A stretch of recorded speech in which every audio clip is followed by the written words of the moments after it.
Écoutez, on est très content de se retrouver ensemble. Alors, ça va être cette petite étude tous les jours d'une demi-heure, entre 12h30 et 13h. Et le thème que j'ai envie de développer avec vous, alors c'est un thème, je vais vous expliquer pourquoi j'ai décidé de le traiter. Ça va être un thème un petit peu suivi. Ça va être celui qui a trait à la dimension de la construction de soi et au travail sur son comportement. Pourquoi ? Vous savez que dans des périodes de ce type, évidemment, chacun d'entre nous s'interpelle et réfléchit par rapport à lui-même. Et ce sont des périodes qui sont propices pour pouvoir être dans une démarche d'évolution personnelle. En effet, nos maîtres dans la tradition juive nous apprennent que chaque fois que nous sommes confrontés à un événement, eh bien, tout l'enjeu de notre vie, c'est de savoir qu'est-ce qu'on va en faire. C'est-à-dire non pas juste de s'opposer à l'événement, mais comme on l'a vu l'autre jour d'ailleurs, de se dire, quand l'événement est là, qu'est-ce qu'on en fait et on l'utilise pourquoi. Alors évidemment, il y a deux choses. Rappelons-nous de cet enseignement des maîtres de la Mishnah, c'est-à-dire donc du Talmud, qui disent « Ezeu chacham alomed mikol adam », ce qui veut dire quel est l'être sage. Eh bien, l'être sage, ce n'est pas celui qui nécessairement a d'immenses connaissances, ce n'est pas celui qui est capable de faire de grands discours, mais c'est Halomed Mikol Adam, c'est celui qui est prêt à apprendre de tout individu, et par extension, nos maîtres nous disent, celui qui est capable d'apprendre de tous les événements. C'est-à-dire, chaque fois qu'il est confronté à une situation, il a envie de savoir qu'est-ce que cet événement peut lui apporter, en quoi cet événement peut-il lui donner une dimension nouvelle dans cette existence. Et lorsqu'on est confronté à la situation actuelle, évidemment, la première chose dont on prend conscience, c'est tout d'abord de la petitesse de l'humain face à quelque chose qui le dépasse radicalement, et surtout, eh bien, nous amener à réfléchir sur comment nous pouvons sortir grandir d'une chose pareille. Et pour les chachamim, pour les maîtres de la tradition juive, il faut savoir que décider de grandir et d'évoluer, c'est quelque chose qui fait partie d'un programme d'existence. Ce n'est pas quelque chose que l'on doit mettre en place parce que c'est nécessaire, mais c'est quelque chose qui fait partie de notre programme de vie. En effet, nous savons que le Talmud nous dit la chose suivante. Le Talmud nous dit qu'il faut savoir que l'onitna Torah ou mitzvot est là le tsarev b'metabriot, ce qui veut dire la Torah, qui est donc l'enseignement de celle-ci, le mitzvot et les commandements n'ont été donnés et là le tsarev b'metabriot, que pour pouvoir réussir à raffiner les créatures. Ça veut dire que chaque fois que nous apprenons quelque chose, chaque fois que nous allons accomplir quelque chose, il faut que cet apprentissage, il faut que cet acte soit quelque chose qui nous amène à nous transformer, à ne plus être le même. Le Gaon Vilna. Le Gaon Vilna était un des maîtres les plus prestigieux qu'a connu la tradition juive. Bien, le Gaon Vilna disait que la finalité de la vie de l'individu, c'était de se transformer au niveau de ses traits de caractère, veimlav, et si ce n'est cela, l'âme alochaïm, à quoi sert sa vie?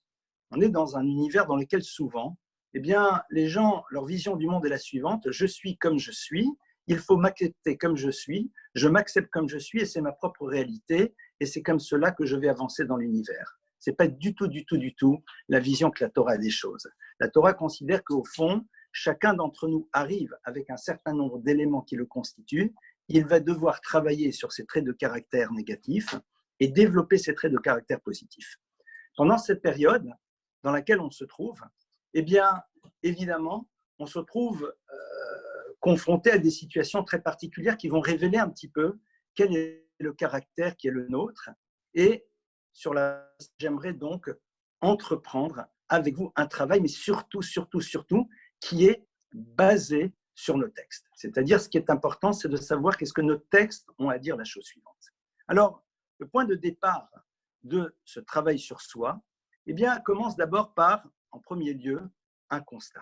Ce constat, nous allons le faire à travers un texte du Talmud, un texte de la Gemara, c'est-à-dire cette loi orale, pour celles et ceux qui ne savent pas exactement ce que c'est, cette loi orale qui a été transmise depuis le mont Sinaï.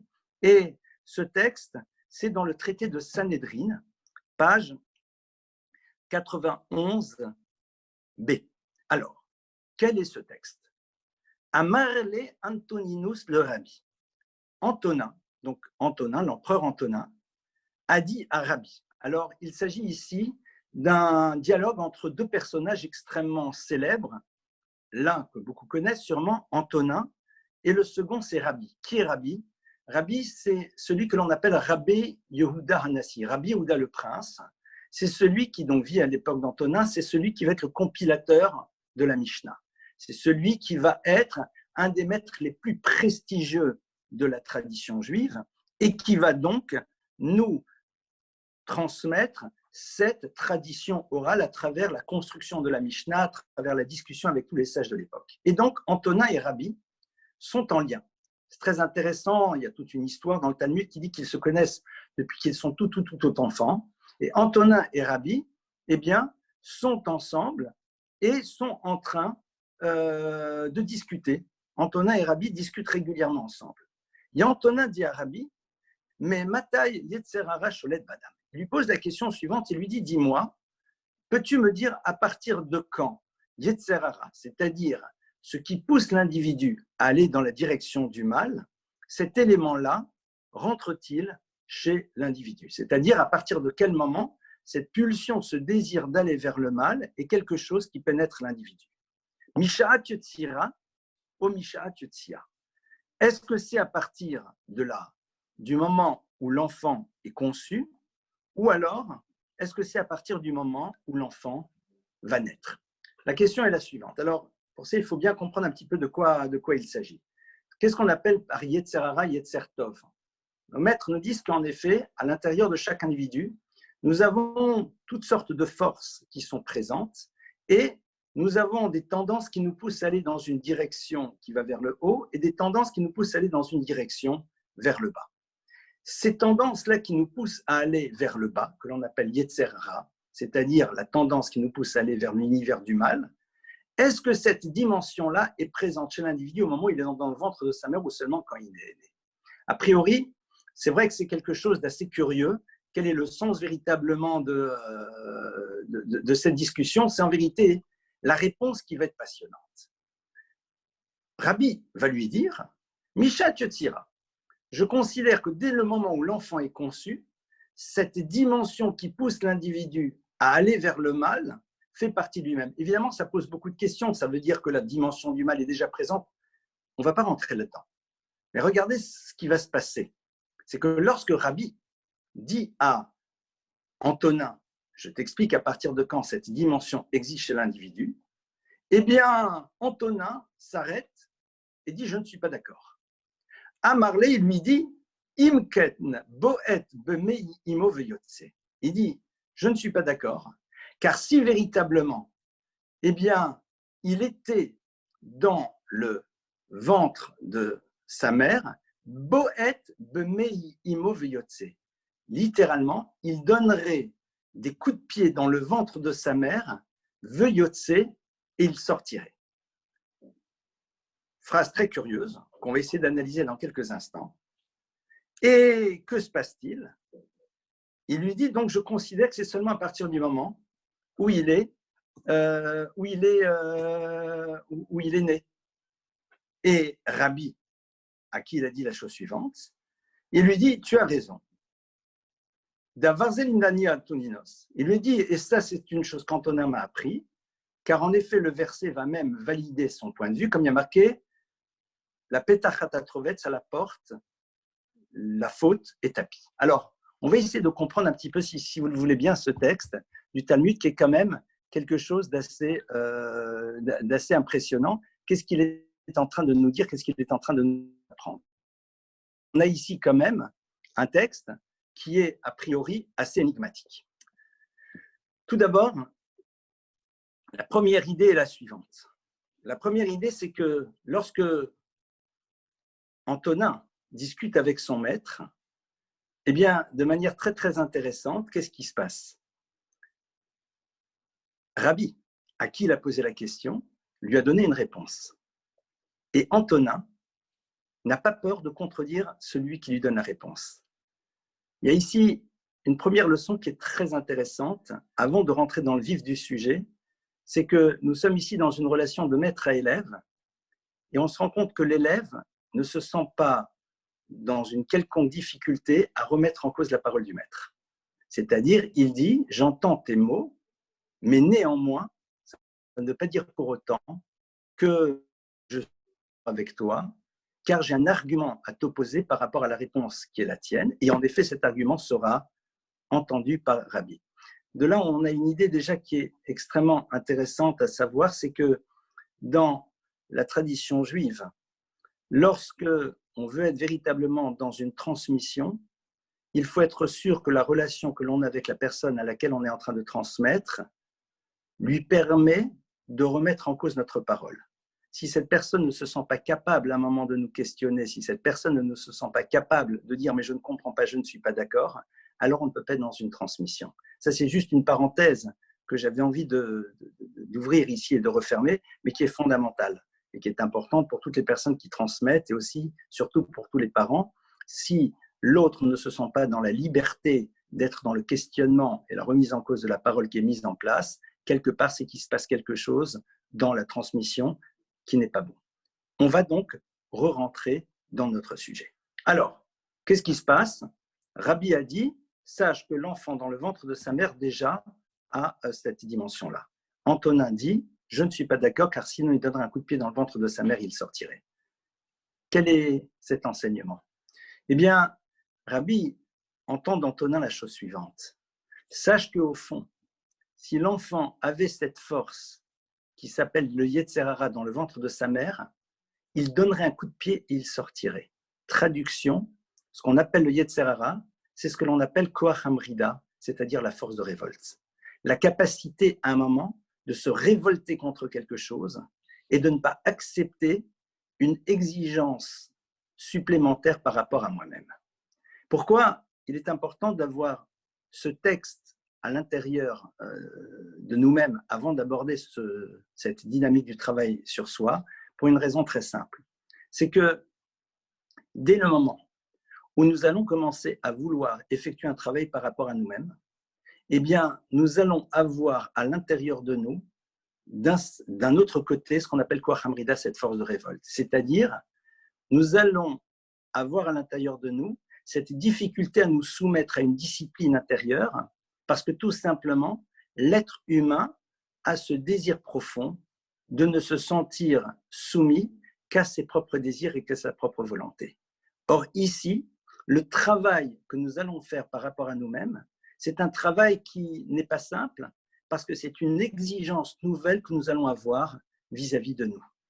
Et ça, c'est un point sur lequel il y a lieu, en effet, de commencer à travailler. C'est-à-dire d'accepter qu'il existe chez chacune et chacun d'entre nous ce que l'on appelle Koach Hamrida, c'est-à-dire cette force de révolte qui est là et qui fait que lorsque l'on est face à une barrière, on n'a qu'une envie, c'est de faire sauter cette barrière. On n'a qu'une envie, c'est de ne pas se sentir soumis à quelque chose qui nous oblige et qui est à l'extérieur de nous-mêmes. Or, tout l'enjeu justement de ce que la Torah nous propose, c'est que l'individu arrive à un moment à travailler sur cette Koach Hamrida, sur cette force de révolte, et à réussir à accepter de se soumettre à une volonté qui est au-dessus de la sienne, et à partir de cela, comprendre que dans cette soumission à cette volonté, il va trouver sa véritable liberté. Pourquoi? Parce que sa liberté à ce moment-là sera dans la capacité qu'il a de ne pas se soumettre et dans le choix qu'il aura eu justement de se soumettre et de savoir pourquoi il a décidé de se soumettre à cette volonté qui est au-dessus de la sienne. Lorsque nous faisons ici ce travail par rapport à nous-mêmes, eh bien, nous allons évidemment commencer à prendre sur nous un certain nombre de choses. Et ce travail que nous allons commencer à mettre en place par rapport à nous-mêmes, évidemment, va être quelque chose qui va nous demander de faire des efforts. Pourquoi? Parce que c'est une exigence nouvelle que nous allons avoir par rapport à nous-mêmes. Ce Koach Hamrida, cette force de révolte dont le Talmud nous parle, elle fait partie profondément de nous-mêmes. Et quand le Talmud donne cet exemple de l'enfant qui donnerait un coup de pied dans le ventre de sa mère pour en sortir, il dit, même si c'est au risque de se perdre, c'est-à-dire à un moment, la personne sait qu'il peut se perdre, eh bien ce n'est pas grave. Moi, ce que je veux, c'est tout simplement n'être soumis à rien d'autre si ce n'est à mes propres désirs, parce que c'est une soumission quand même, malheureusement, mais on l'oublie souvent. Et la Torah est en train de dire non. Es-tu prêt à faire le choix de te soumettre à une volonté autre que la tienne? Et cette volonté, elle est proposée par la Torah et elle te dit, est-ce que tu es prêt maintenant à commencer à faire par rapport à toi-même. Alors, on va donc commencer un petit peu à faire un travail par rapport à cette notion-là d'apprendre à faire un travail sur soi.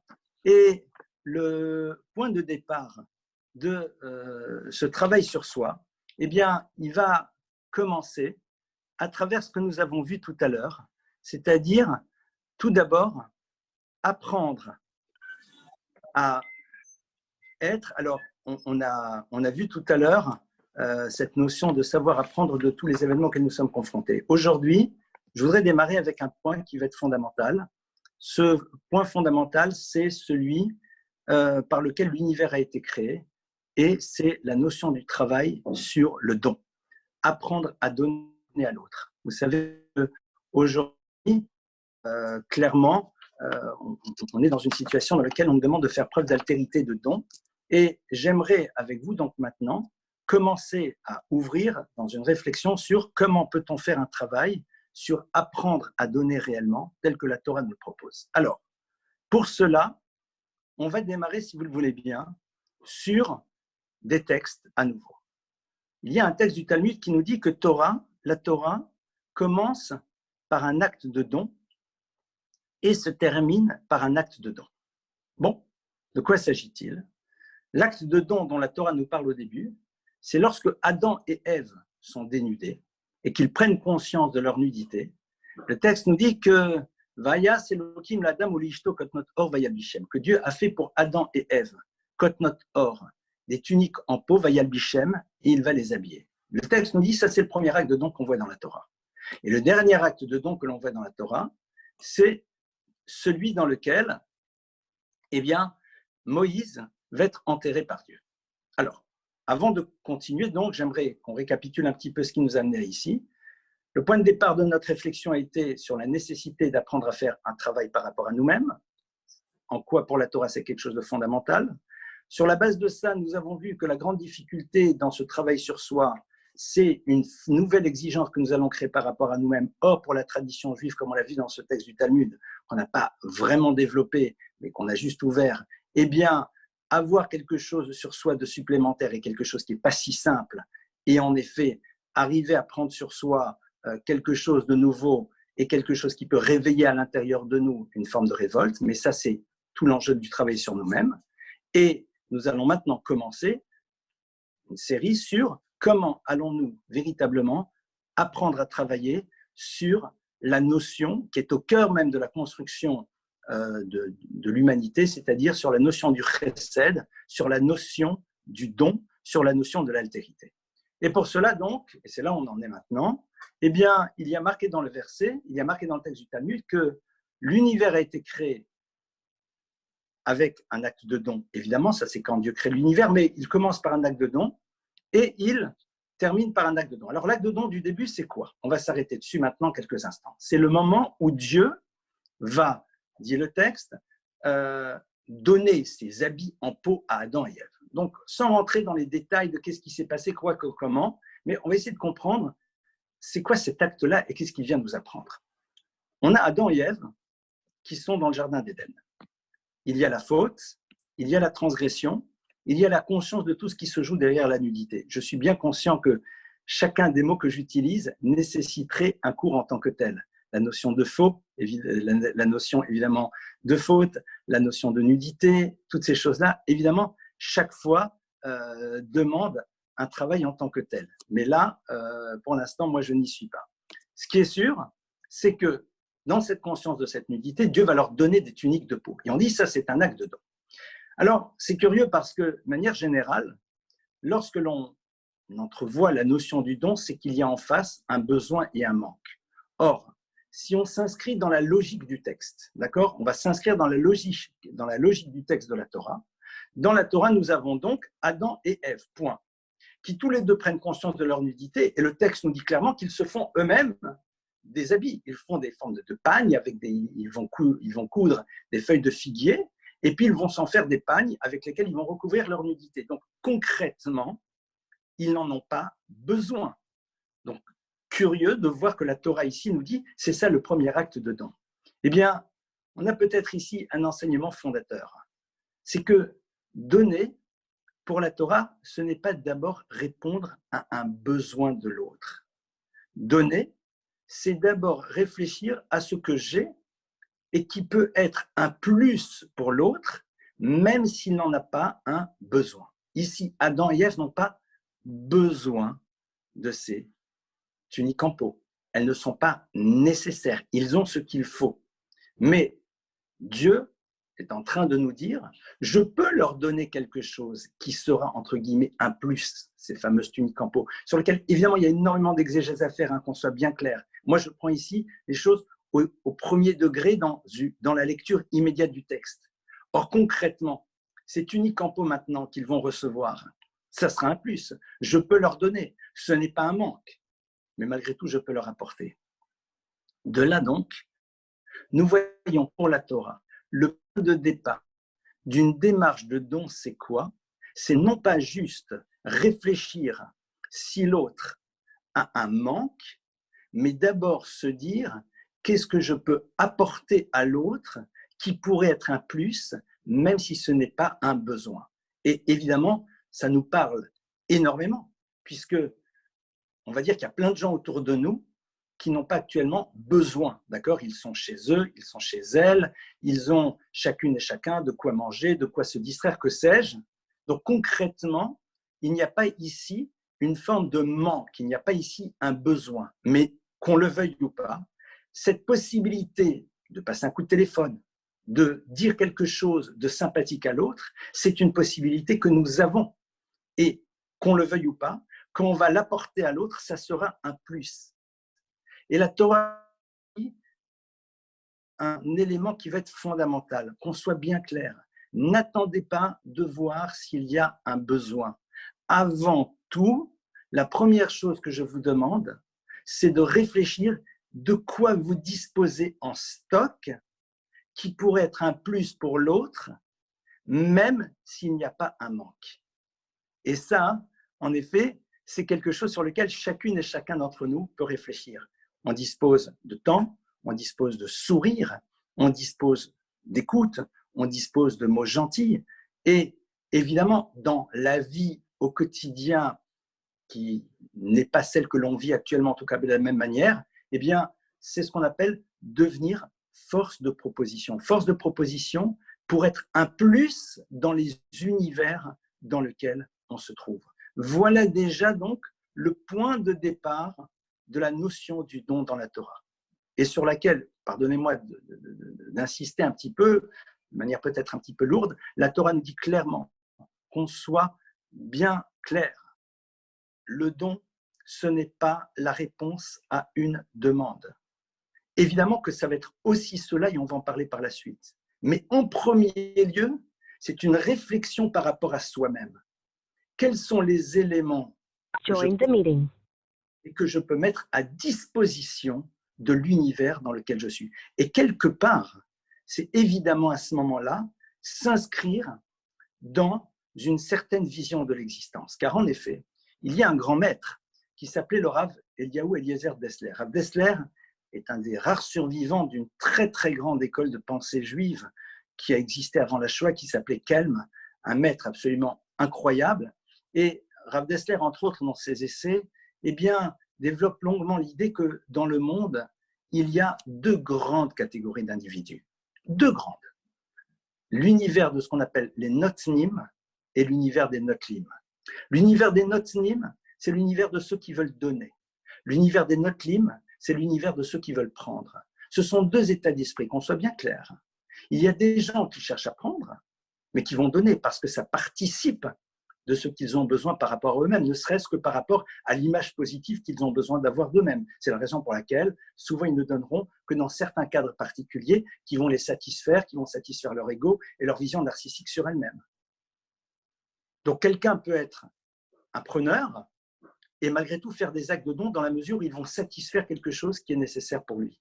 Et puis il y a celui dont l'état d'esprit, c'est la dimension de la notina, c'est-à-dire d'être dans le don. Et on va dire que c'est la personne qui, lorsqu'il se réveille le matin, lorsqu'il rencontre quelqu'un, eh bien, la première idée qu'il a, c'est qu'est-ce que je peux lui apporter? Qu'est-ce que je peux lui donner? C'est la personne qui, lorsqu'il va se coucher le soir, va réfléchir, qu'est-ce que j'ai apporté aux autres aujourd'hui? Aux autres, il y a à la fois évidemment dans l'environnement le plus proche, et aussi aux autres dans un environnement plus large. Qu'est-ce que je leur ai donné? Qu'est-ce que je leur ai apporté? Un sourire, une écoute, une présence, que sais-je? C'est un état d'esprit à avoir. Noten ou notel. Être de ceux qui cherchent à prendre ou être de ceux qui cherchent à donner. Et c'est là où, en effet, où on va essayer de faire un travail. Car en effet, il y a des personnes qui, malheureusement, ont grandi dans des univers dans lesquels, eh bien, on leur a appris que tout devait tourner autour d'elles-mêmes et que l'autre n'a de place que dans la mesure où il peut servir leur propre intérêt. Et que, quelque part, c'est eux qui sont au centre de leur existence. Ça, vous savez, eh bien, c'est au fond un état d'esprit à déterminer dès le début. Est-ce que je suis la finalité de ma propre vie ou est-ce que je suis le vecteur de quelque chose?